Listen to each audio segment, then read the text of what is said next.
He says, hey, if you had to pick one between the defensive tackles who are visiting, Keivie Rose from Louisiana Tech or Tywone Malone from Ole Miss, who would you take and why? He actually asked two questions, but I'll start with that one. That's a tough question. I'd like to take them both, but I think that would be a cop-out of an answer. So here's the dilemma. Rose has, I think, a year less of eligibility compared to Malone. He's got a lot more experience, having started 35 games, whereas Malone was not a regular starter at Ole Miss last year.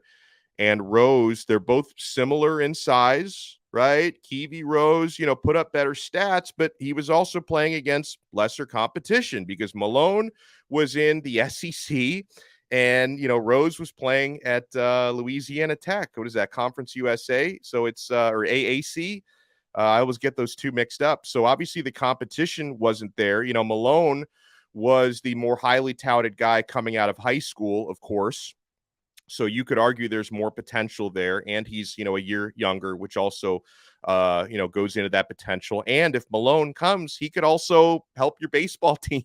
He could maybe be a DH. This guy hits the cover off the ball. He's a really strong power hitter. So it's like you could definitely, and I know I was having a Twitter discussion about this with one of our listeners yesterday. Like you could totally argue that Keivie Rose is like a better player that people are not going to be as hyped about because he, comes from outside the Power Five. But still, I think maybe there's just more potential and an extra year of eligibility for Tywone Malone. So I don't know, man. If I had to pick one, I'd probably lean to Malone. But I think I'll say this: if Miami comes out of the weekend landing either of them, I'll be happy. If Miami comes out of the weekend landing both of them, I'm going to be ecstatic. Okay. And, the Hurricanes have 7 or 8 spots open to fill scholarship wise before next season. I don't think it would be malpractice if you use 2 of those spots on defensive tackles, because I think you need more depth for the rotation there.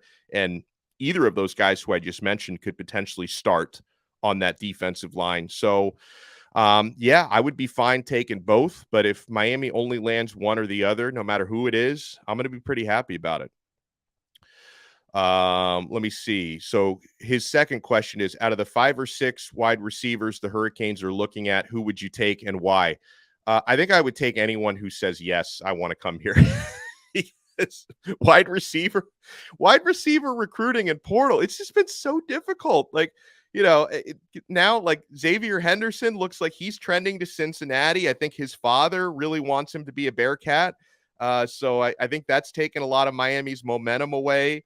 Keon Coleman doesn't seem like he's interested in Miami, and he's visiting Florida State this weekend. Keon Coleman from Michigan State. So at this point, if he's not even really looking at Miami, you just kind of have to hope he doesn't pick Florida State is kind of where I'm at on that one.